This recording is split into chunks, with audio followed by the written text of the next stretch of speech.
All right, welcome back. Another book review.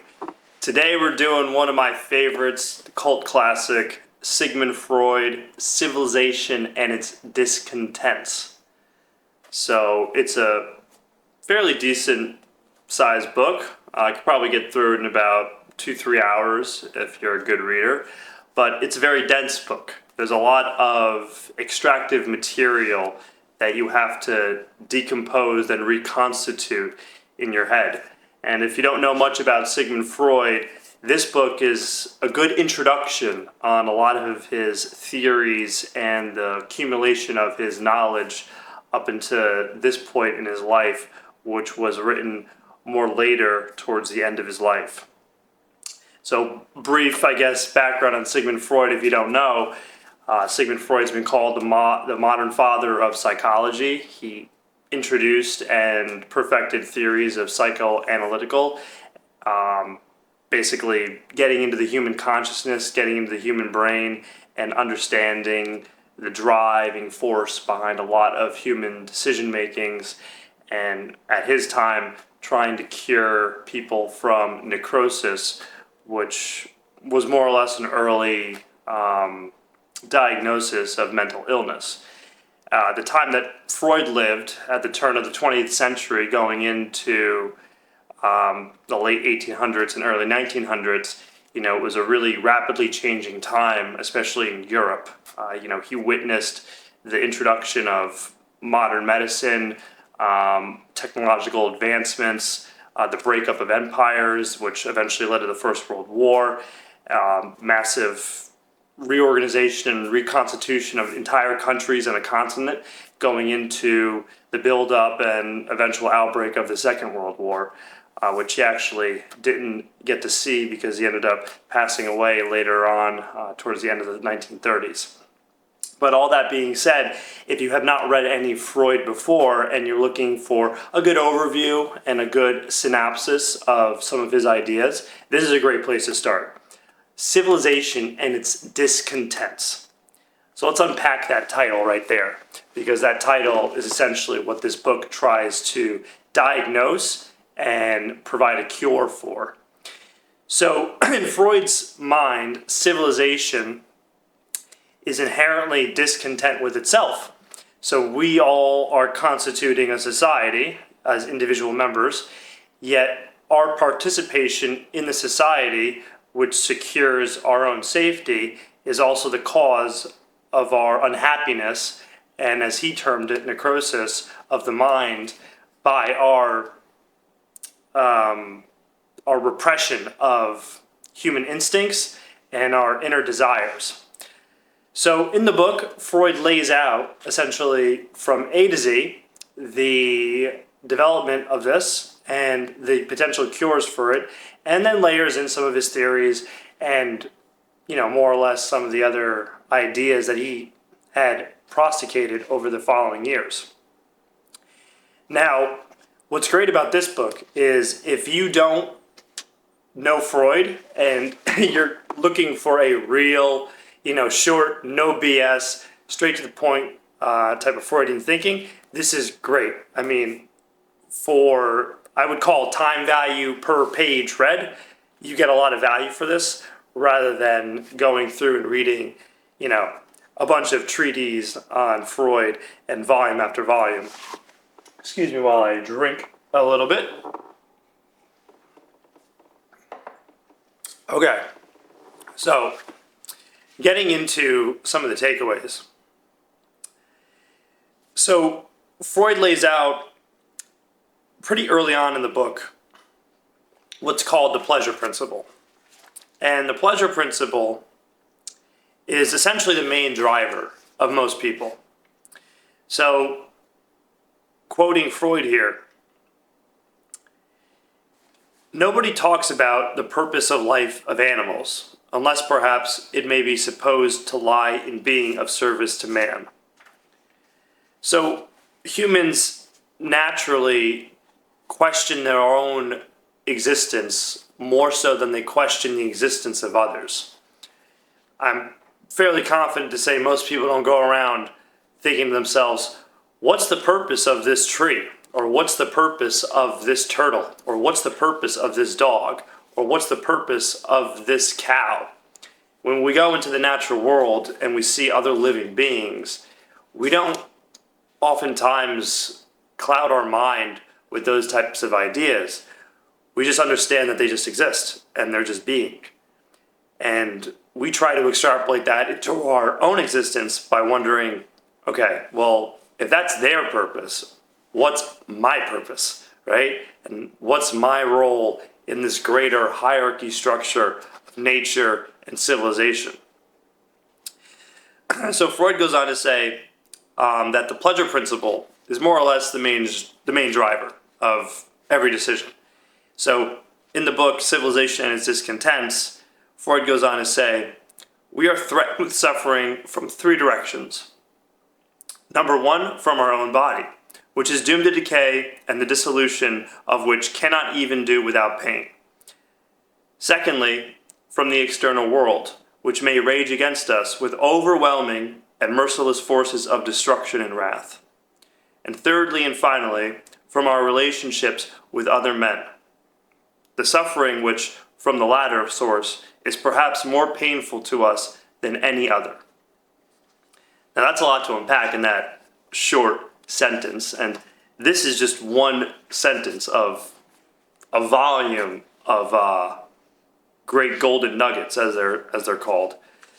So what is Freud saying? Well, he's saying that we seek pleasure, and that pleasure is constantly being threatened by our bodies decaying, so the passage of time, by nature itself, which we can't control.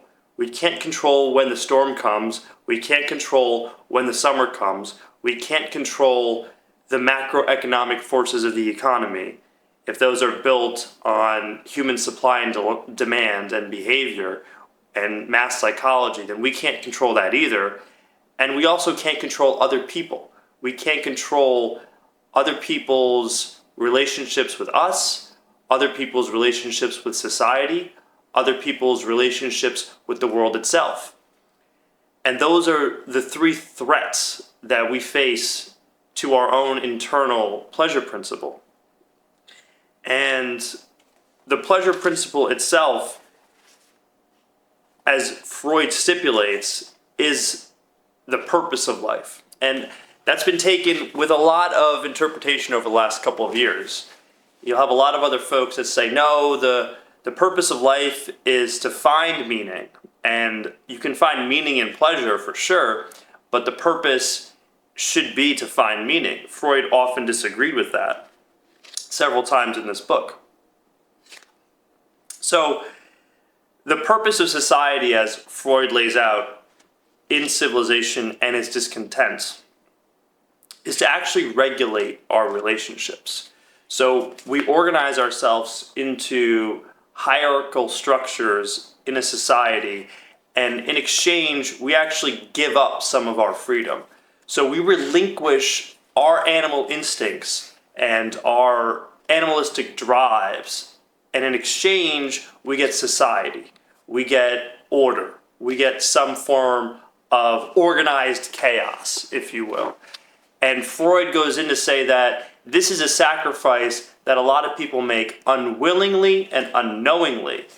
As Freud quotes, he says, "The liberty of the individual is no gift. Most people do not really want freedom, for freedom requires responsibility.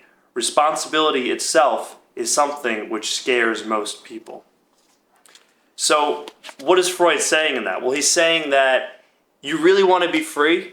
You really want to be free from the judgments of others and the responsibilities and requirements of society and the nice life that we've built for each other? Well, you can do that. You can go out into nature, but be warned that it's tough as hell. And it requires an immense amount of responsibility on your part just to survive.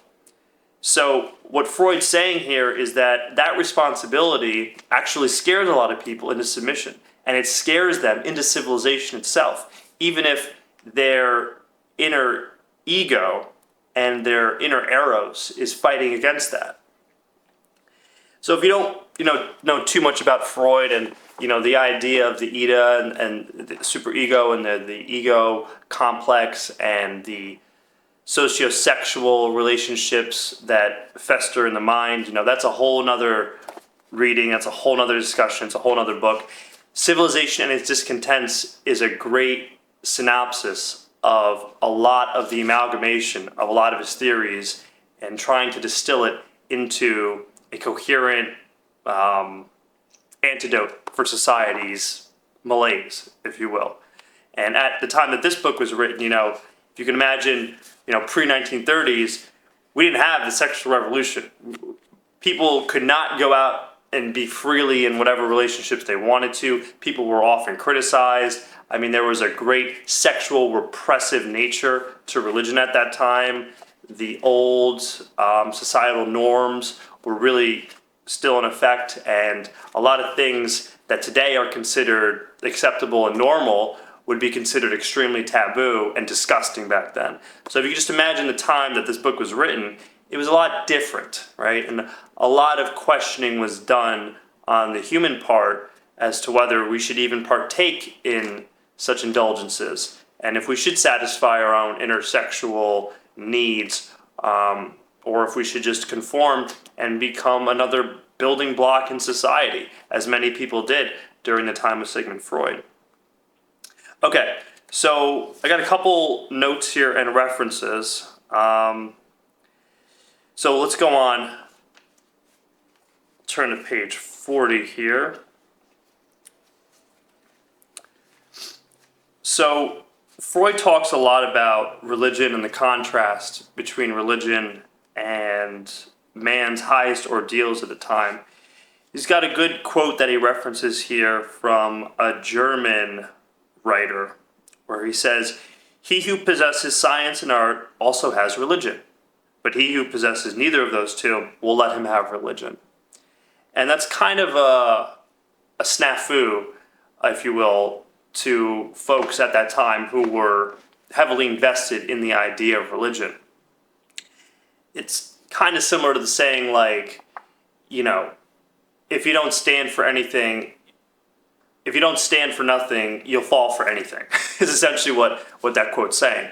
So Freud's extrapolating that quote and saying, if you don't have any beliefs in anything, well, religion's going to fill that void for you. And that's really the purpose of religion. Religion's there to fill the void for people who can't think for themselves or who can't have any higher moral understanding than anything that's been spoon-fed to them.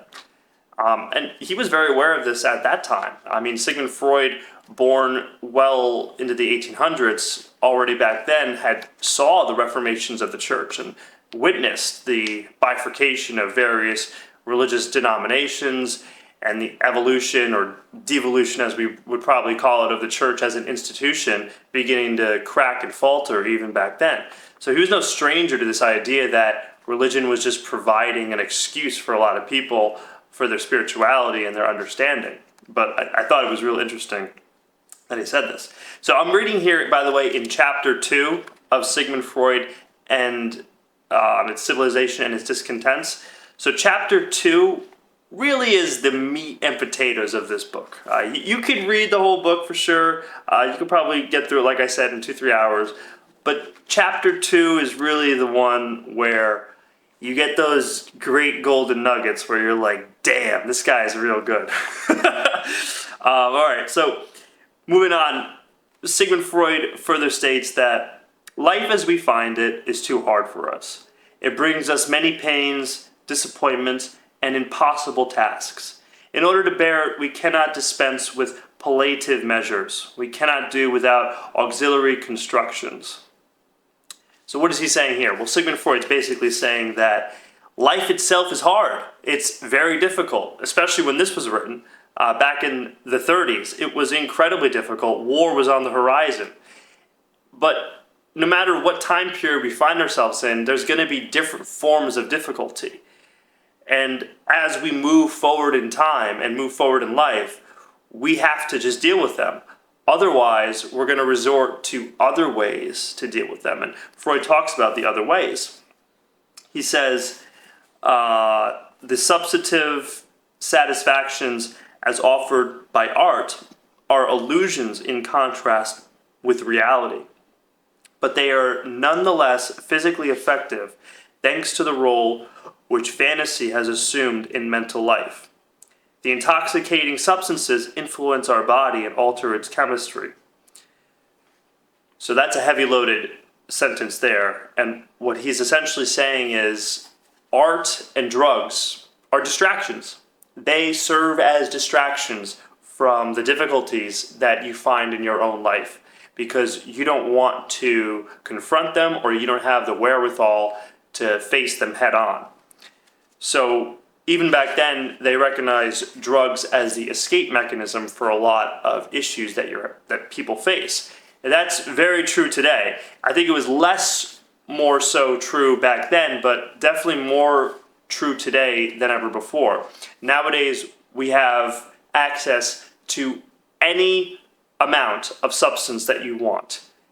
We live in the free market, and we also live in the free black market of drugs anywhere in the United States.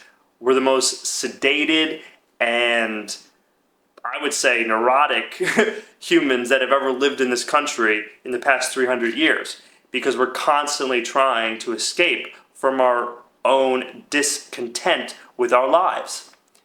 So this book is 100 years old, and it is just as true now as it was back then, especially in this country. So let me read another paragraph here. We'll go, I think, to, we'll go to 45. Let's see if I can find this good quote. I think it's 48. So, getting into the libido idea of Sigmund Freud and his thoughts. So you have to really read more of Freud to understand his idea on human libido. And a libido is essentially a fancy word for sexuality. It's the creative force that everybody has within them to do anything, more or less, as Sigmund Freud thought. But his idea of the libido was very complex and convoluted, and it's been critiqued many times over the years, and I'm not going to go into too much specifics on it. But in Civilization and Its Discontents, Sigmund Freud says about the libido, another technique for fending off suffering is the employment of the displacement of libido, which our mental apparatus permits of, and through which its function gains so much inflexibility. So what does that mean? Well, if you read other books like some of the wealth or manifestation books, he's talking about sexual transmutation. He's essentially saying, stop jerking off, stop sitting around, go out and do something. Go out and make something. Go out and create something, because that's going to give you so much more satisfaction than anything else in the world, right? And he knew back then, Sigmund Freud did, that the transmutation of libido is essentially the path to creation. It's the path to all creation. And you will be forever discontent with your life if you cannot create something.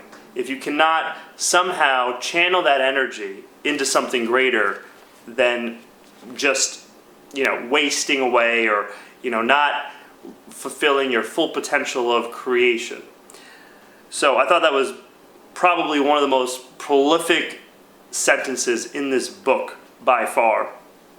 So let's go on to some of his later talks here. We're getting deep in the book now, third and fourth. 82, I think we have another good quote here. So to wrap it up here, I'll talk a little bit about some of the later chapters that Freud begins to talk about the family structure and its purpose. So Freud was incredibly critical of the family structure at that time. He saw the family structure, or love itself in Freudian terms, was simply a useful construct to avoid suffering. So women and men mate together, they rear children, and this structure only exists and continues to exist so that further suffering can be prevented, right? So, in Civilization and Its Discontents, Freud goes on to say, the love which founded the family continues to operate in civilization both in its original form, in which it does not renounce direct sexual satisfaction, and in its modified form as aim-inhibited affection. So what does that mean? Well, let's unpack that.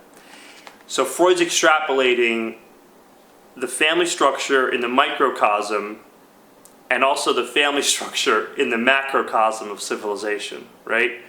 So there's a family unit which you find yourselves in, whether it's friends, family, mom, dad, your brothers, your daughters, your sons. That is its own microcosm. And then extrapolated to the macro, we are also all living in this massive family. We have our brothers and sisters. We have the father figure. If you could think of a country, the father figure is the military or the president. That is the person who is supposed to guard us and keep us safe. The mother figure in that instance, it could be, I guess, construed as the health system or the welfare state, right? Or the nurturing aspects of society. And then we have our brothers and our sisters, our co-workers. And Freud was very specific in saying that we don't renounce direct sexual satisfaction in its modified form. So we're not saying to each other it's bad, right, to raise families and to have kids, but what we're saying is you exist and do that, but you still have this proclivity to go out and continue to create. And society itself has said, well, you know, enough is enough at times, and you need to refrain yourself. So I thought that was real interesting, a good take on this book. So I do have a couple more notes here that I wrote down on my trusty little iPad here. And I think we're almost done with this summary here, but just a couple more poignant points. So, you know, in conclusion, Civilization and Its Discontents, it is a great introduction to Freudian thinking. It's a great starting point for understanding the mind of Sigmund Freud. It was written in his later life, so you really see the culmination of a lot of his theories over time, the ones that he's perfected, the ones that he's discounted, and really distill it into a pretty fast read. You know, you can get through this book in about 2-3 hours to really understand the mind of Freud himself. So, Civilization demands the repression of your inner instincts, especially sex and aggression. That's the trade-off you essentially face, as Sigmund Freud says. So you're going to be unhappy in the long term by trading that off unless you can find means to transmute your libido into something else, into the higher purpose, whatever that may be. Freud talks a lot about guilt as well. Guilt, especially, is the internalization of aggression itself, which leads to guilt. And it makes people unhappy because your aggression doesn't have an outlet in order to go out to. So guilt itself is another trade-off that you're going to get by living in organized societal functions. We didn't talk a lot about the eros versus the thanatos motives. So essentially, if you read earlier works of Freud, he talks a lot about the eros drive, which is essentially the romantic sex drive in everybody, and that's always juxtaposed to the exact opposite, which is the death drive, which is the drive in all humans actually to eventually decay. Most humans are aggressive in one or more ways, whether they know it or not, and that unconscious or conscious aggression at times manifests into the thanatos drive, which is the drive that's constantly at war with eros, right? So human life kind of oscillates between those two drives of love and destruction, right? And that is the trade-off you get by being in society. It will be another one of those discontents that you will have to constantly fight with, that constant fight between those two. Part of you probably wants to start over, burn it all down and begin anew, and then the other part of you wants to probably hunker down, build roots, and sustain yourself for the long term. So those are always two drives that are constantly in conflict with one another. And the last trade-off that you get is really freedom versus security. You know, if you live in the modern world now, you are trading off your freedom of privacy first and foremost. We live in the modern digital era. Your information is tracked, categorized, analyzed, and kept on record by everybody. Make no mistake, you know, just because you have a VPN or a private IP ad blocker or whatever, or you're using, an app like Telegram or some other secured SSL double layer encryption 2FA method, whatever, it doesn't mean it can't be tracked. You're still being tracked. What, you think the government and the NSA and the technocracies and tech overlords of the world don't have access to that? You're fooling yourself. You are constantly tracked in this modern world. Your privacy is no more. But that's the trade-off you have to make, because in return, you get a pretty damn well sure certainty of security. You get a pretty damn well sure assurance that there's not going to be a nuclear holocaust anytime soon. Even though people talk about it, even though it's this and that, yada yada, for the last 60, 70, 80 years, the threat of war and the occurrence of war has gone down. We're living in a much safer time than ever before, and that's the trade-off we made. We sacrificed our privacy, our autonomy, in order for security, and that's the trade-off in a modern civilization. So, in summation, this is a great book if you want to get into Freud and start your journey into understanding the mind of Freud. I don't agree with everything in the book, as you shouldn't either, but take from it what you will. There's a lot of golden nuggets in this book, and I think this book applies as much today as it did 100 years ago. All right, thanks guys. Catch you in the next one.